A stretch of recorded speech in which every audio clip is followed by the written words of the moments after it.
Welcome back. Sensex 90 పాయింట్లు, Nifty 28 పాయింట్ల లాభంతో ట్రేడ్ అవుతున్నాయి. సో కొంత ఆఫ్టర్నూన్ ట్రేడ్ లో లాభాలు కనిపిస్తున్నాయి, ఎస్పెషల్లీ ఫ్రంట్ లైన్ స్టాక్స్ లో. సో ఈ పరిస్థితిపై ప్రస్తుతం ఢిల్లీ నుంచి టెలిఫోన్ లైన్ లో మనతో మాట్లాడేందుకు అనలిస్ట్ ప్రసాద్ గారు సిద్ధంగా ఉన్నారు. ప్రసాద్ గారు, గుడ్ ఆఫ్టర్నూన్. గుడ్ ఆఫ్టర్నూన్ గారు. సో కొంత బయింగ్ సపోర్ట్ కనిపిస్తున్నట్లుంది ఈ లెవెల్స్ దగ్గర. నిఫ్టీ లేదా సెన్సెక్స్ సంబంధించి ఎటువంటి లెవెల్స్ ఎక్స్పెక్ట్ చేయొచ్చు? I think base building definitely అవుతుంది. 5850 స్ట్రాంగ్ సపోర్ట్ ఏరియా ఉంది. ఇన్ఫాక్ట్ దానికంటే ముందు 5900 స్ట్రాంగ్ సపోర్ట్ ఏరియా ఉంటుంది. కానీ హైయర్ లెవెల్లో 5980 ఇంకా 6020 రెసిస్టెన్స్ ఏరియాలో ఉంటుంది. I think slow and study process అవుతుంది. కానీ ఐ థింక్ కంటిన్యూడ్ రైజ్ రాదు. 1 డే 1 or 2 days రైజ్, మళ్ళీ కొంచెం కరెక్షన్, స్లో అండ్ స్టడీగా ఈ బేస్ బిల్డింగ్ అవుతుంది.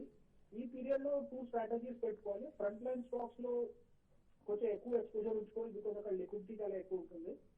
మిడ్ క్యాప్ స్టాక్స్ లో ఓన్లీ ఆ mid cap stocks where 1 to 2 years strong conversion ideas ఉంటాయి, వాటిలోనే హోల్డ్ చేసుకోవాలి. బికాస్ మిడ్ క్యాప్ లో ప్రైస్ బిహేవియర్ చూసి ఇన్వెస్ట్ చేయడం కష్టము. Story and overall investment outlook చేసే ఇన్వెస్ట్ చేయాలి. సో అలాంటి టెంపరమెంట్ ప్రైస్ బిహేవియర్ ఇగ్నోర్ చేస్తే చాలా తక్కువ ఇన్వెస్టర్స్ కి ఆ కన్వర్షన్ ఉంటుంది.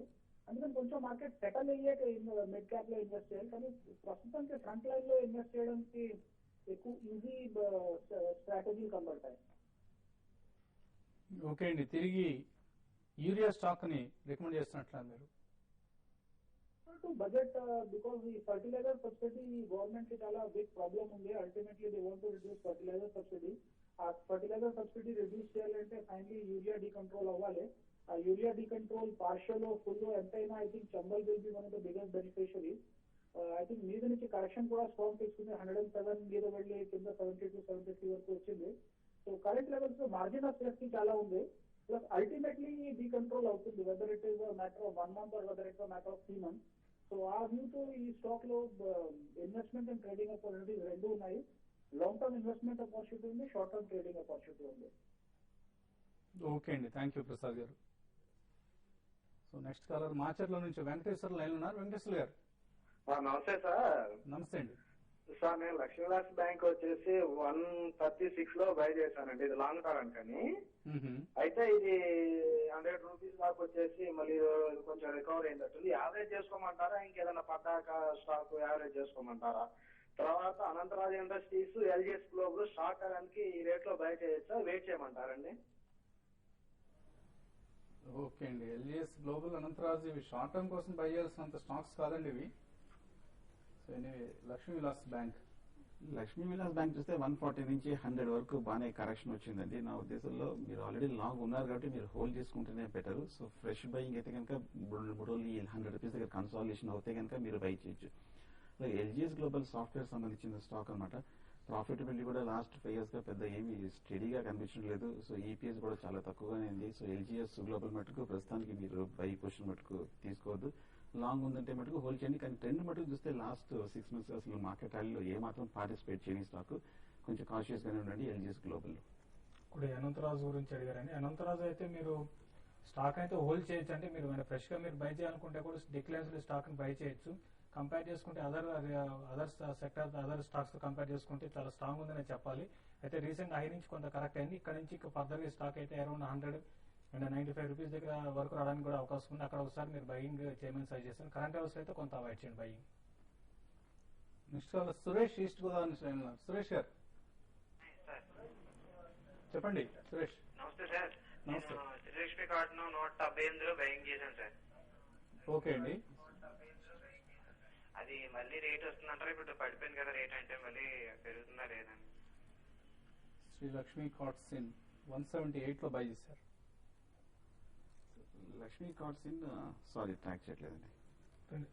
శ్రీ లక్ష్మీ కార్డ్స్ అయితే మీరు మీ రేట్ రావడానికి టైం పడుతుందండి. ఇప్పట్లో అయితే స్టాక్ లో మళ్ళీ పెద్ద అప్ మూవ్ అయితే ఉండకపోవచ్చు.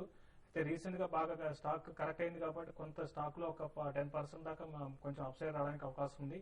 అయితే మీ స్టాక్ లో మళ్ళీ బుల్లిష్ ట్రెండ్ రావాలంటే మాత్రం ఇప్పట్లో వచ్చే అవకాశం అయితే కనపడలేదు, చాలా టైం పట్టొచ్చు అండి.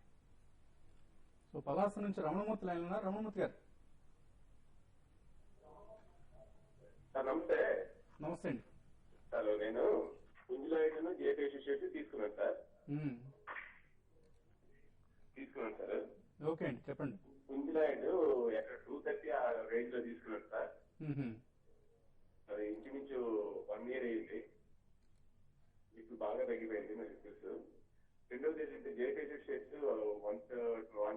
130 ఆ రేట్ లో తీసుకున్నాను 140లో. సో ఈ రెండే ఉన్నాయండి మీ స్టాక్స్ మీ దగ్గర పోర్ట్ఫోలియోలో, ఇంకేదైనా అదర్ స్టాక్స్ కూడా ఉన్నాయా? ఈ రెండే ఇంచుమించు 500 షేర్స్ ఉన్నాయి సార్. సో ఈ రెండు స్టాక్స్ కూడా అమ్మేస్తే మీకు తలనొప్పి లేకుండా పోతుందండి. సో ఏదైనా రికవరీ వచ్చే ఛాన్స్ ఉన్నాయి? రెండు స్టాక్స్ చూస్తే లాస్ట్ 6 months అసలు ఏమాత్రం అసలు బుల్లిష్ గా లేదు, అసలు మార్కెట్ ర్యాలీలో కూడా పార్టిసిపేట్ చేయలేదన్నమాట. సో పుంజలాయిడ్ జేపీఎస్ఎస్ కాకపోతే ఈ లెవెల్ నుంచి పెద్ద డౌన్ సైడ్ రిస్క్ లేదనిపిస్తుంది. పుంజలాయిడ్ మీరు హోల్డ్ చేయండి. లాస్ట్ వీక్ కూడా మనం చూసాము పుంజలాయిడ్ 1400 crores వరకు ఆర్డర్ కూడా రావడం జరిగింది. సో జేపీ కూడా చూస్తే కనుక ఫండమెంటల్ గా కొంచెం బెటర్ స్టాక్, కొంచెం ఫండమెంటల్ గా మంచి స్టాక్ అని కూడా మనకి రీసెంట్ గా రిపోర్ట్ కూడా రావడం జరిగింది.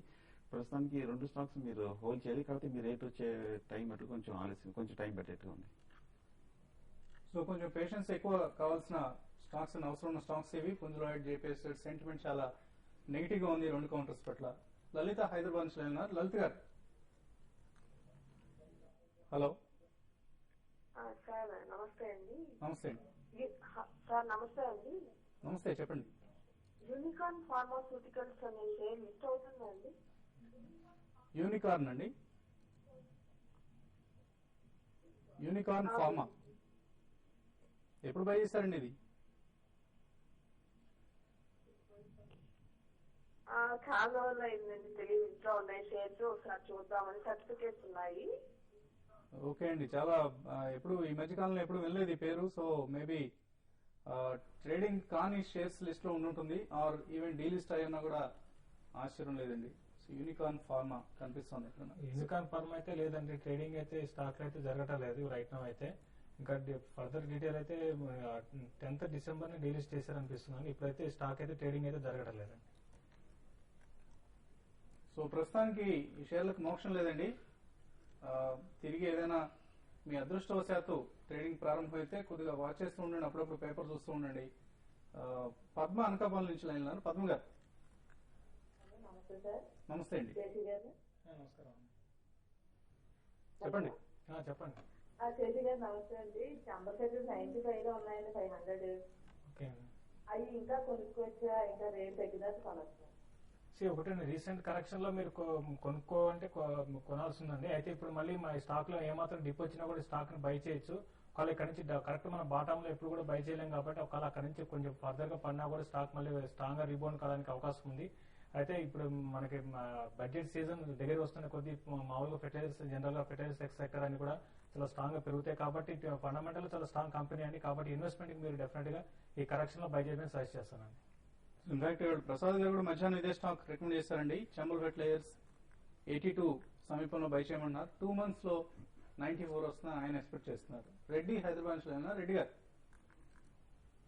హలో, చెప్పండి. రెడ్డి గారు సార్ నాకు ఒక 3 years బ్యాక్ ఏమో యూనిట్ 1000 తీసుకున్నాం సార్ 330లో. ఓకే అండి. అలాంటి కాకుండా ఇంకా కొన్ని స్టాక్స్ కూడా ఉన్నాయి. మొత్తం 10 లక్షలు పెడితే 4 లక్షలకు వచ్చింది. ఓకే అండి. యూనిటెక్ కానీ అలోకో 5000 ఉన్నాయి. ఇస్పాత్ అన్ని పెడితే 4,500 వచ్చింది. నా తనకి అన్ని కూడా 330లో ఉంది. స్పెక్యులేటివ్ కౌంటర్స్ లో ఉన్నారండి, ఎక్కువ మొమెంటం కౌంటర్స్ ఇవి. సో వాటి సీజన్ వచ్చినప్పుడే వాటికి ప్రైస్ వస్తూ ఉంటుంది. చాలా హై ప్రైస్ ఈ 330 యూనిటెక్ అంటే. 3 స్టాక్స్ చూస్తే కనుక బాగా హై ప్రైస్ లో కొన్నారండి. ఇన్ఫాక్ట్ అసలు బులిష్ మార్కెట్ లో ఏమాత్రం పార్టిసిపేట్ చేయని స్టాక్స్, మొమెంటం కూడా చాలా తక్కువ ఉన్న స్టాక్స్.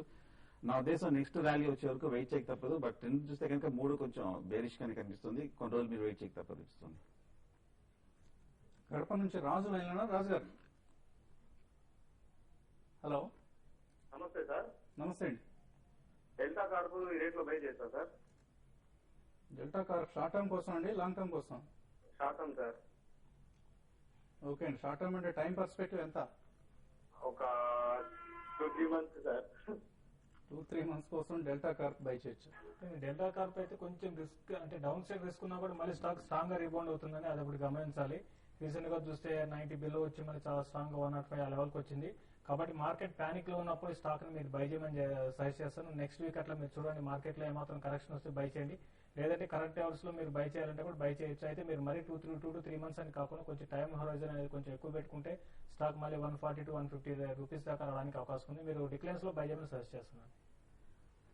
శ్రీనివాస్ రావులపాలెం నుంచి లైన్ లో ఉన్నారు. లాస్ట్ కాలర్ శ్రీనివాస్ గారు. ఓకే అండి. సో లాస్ట్ కాలర్ కి ఫార్చ్యూన్ బాగున్నట్లేదు. ట్రేడర్స్ కి ఎటువంటి కాల్స్ ఇస్తున్నారు? సో మార్కెట్ ఇంకా బాగా కన్సాలిడేషన్ దశలో ఉంది. 95525230 లెవెల్లో కొంచెం పాజిటివ్ అనేది నా ఉద్దేశంలో ఇందాక చెప్పినట్టు డెఫినెట్ గా మీరు హోల్డ్ చేయండి. ట్రెండ్ అయితే పెద్ద మార్పు లేదు, ఫర్దర్ అప్ ట్రెండ్ వచ్చే అవకాశం ఉంది. ఏ మాత్రం 5950 పై నిలబడితే కనుక 6000 వరకు వెళ్ళింది. సో 5900 కింద క్లోజ్ అవుతుంది, కాషియస్ గా ఉండమంటున్నాను. మీరు ఎటువంటి సలహా ఇస్తారు? 5920 ఇంటర్డేకి అయితే ఇంకా నెక్స్ట్ ఒక 5-6 పాయింట్లు నిఫ్టీ పడిందంటే కొంత సెల్లింగ్ రావడానికి అవకాశం ఉంది. దీంతో పాటు యూరోప్ మార్కెట్ కూడా కొంత హై నుంచి కరెక్ట్ అవుతున్నాయి కాబట్టి కొంచెం మార్కెట్ వీకే ఫ్లాట్ గా ఒక 5 to 6 పాయింట్స్ నిఫ్టీ ఆ లెవెల్కి వచ్చి క్లోజ్ అయ్యే అవకాశం ఉంది. 5920 బిల్ అయితే కొంచెం 5900 వరకు రావడానికి అవకాశం ఉందండి. ఓకే అండి. సో 70 పాయింట్ల లాభంతో సెన్సెక్స్, 20 పాయింట్ల లాభంతో నిఫ్టీ ట్రేడ్ అవుతున్నాయి. సో మరికొద్దిసేపట్లో TV5money.com లో ఆఫ్టర్నూన్ ట్రేడ్ కార్యక్రమంలో కలుద్దాం.